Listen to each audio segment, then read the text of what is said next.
Hello and welcome to a new series for Gravestone Productions, Let's Talk, where we will talk about the things that interest us and hopefully you. To kickstart this series, I'm going to be talking about Spider Man.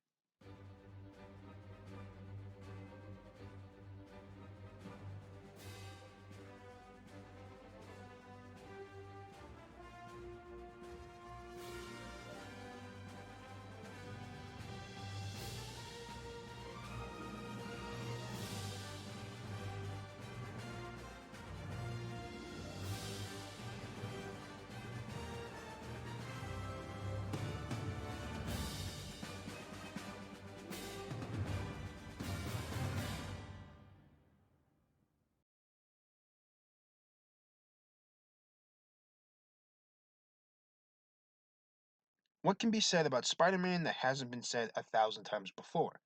In the last 17 years, Spider Man has had 8 standalone movies, not to mention the 3 other Avenger movies he's had a role in. Unlike every other superhero, Spider Man, or rather Peter Parker, feels like a real life person. He deals with money problems, gets bullied, and has trouble finding a date. Everyone can relate to at least one of these problems, if not all of them, which is the topic of this Let's Talk.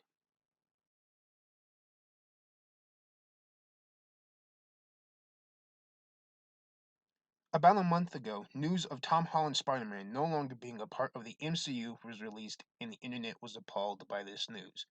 The hashtag Save Spider Man came up, and everyone hated Sony because they would ruin the character of Spider Man. I'm here to say that I think the character of Spider Man is already ruined. Now, I'm not going to say Tom Holland is a terrible Spider Man.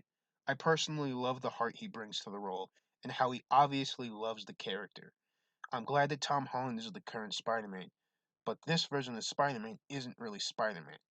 He's Iron Man's sidekick. Tony Stark created Spider Man. He made Peter his spider tech, his suits, and tells him to be responsible. Before I go any further, I want to say that when they announced a new Spider Man for the MCU, I didn't want an origin story. I didn't want to see Uncle Ben die for the fourth time on the big screen. But to have no mention of him outside the speech Peter gives at his introduction in Civil War and Aunt May's reaction of not knowing where Peter is when Tony took the suit back in Homecoming, there is nothing to show Uncle Ben even existed.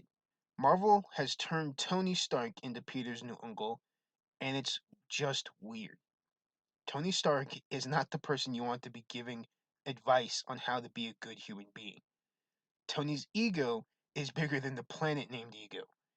He always thinks he's the smartest person in the room.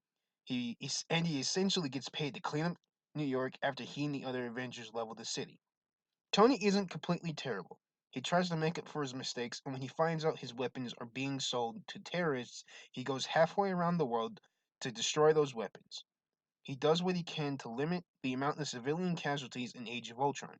Tony, in the end, wasn't perfect, but he wasn't terrible. But he shouldn't be a mentor to Peter Parker. The great thing about Peter Parker in the comics is that he is the perfect combination of the two greatest heroes in the Marvel Universe, Tony Stark and Steve Rogers. What made the comic run of Civil War so great was the divide of heroes. In the middle of it all was Spider Man. Who was Peter going to side with, Iron Man or Captain America? Peter has the traits that make these individuals the heroes they are. Peter is incredibly smart. The man built a time machine out of household items, but he has a heart of gold and sees the good in every single person that he meets. In the end, Peter eventually ends up on both sides. He starts by siding with Tony, but then sees that he agrees more with Steve. Peter is the best of both worlds, and that's where my problem with this MCU Spider Man. He should be learning from both Steve Rogers and Tony Stark. Because if it's so important to have Spider Man interacting with the other characters of the Marvel Universe, why is it that he only has a full conversation with Tony? I'll be honest, when they announced that Spider Man was leaving the MCU, I was worried. I thought it meant another reboot and we have to witness Uncle Ben dying again. I was against it for those reasons. But hearing that Tom Holland was going to continue to play Spider Man and that Sony wasn't erasing the story that Peter Parker had already gone through, I was relieved. It meant that the studio could take a couple movies and have Spider Man stand on his own 2 feet instead of being held up by another hero. Spider-Man doesn't need help being a hero. We've had two other live-action series that show just that. And if you don't want to talk about the Raimi trilogy or the Amazing Spider-Man, then there's one more piece of Spider-Man media that proves he doesn't need to be around the Avengers. It's called The Spectacular Spider-Man.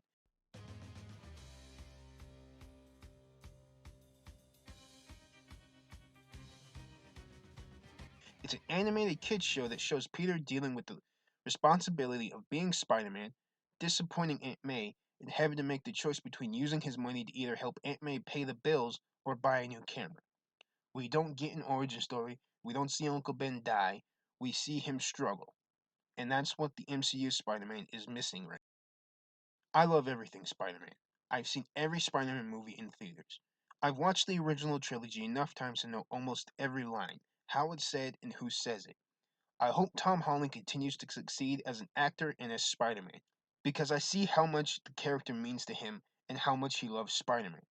I just want to see this Spider Man get out of Iron Man's shadow because he is such an important character. He teaches us that no matter how bleak things may look, that no matter how long it takes, things can and will get better. Spider Man teaches us to hold on to hope.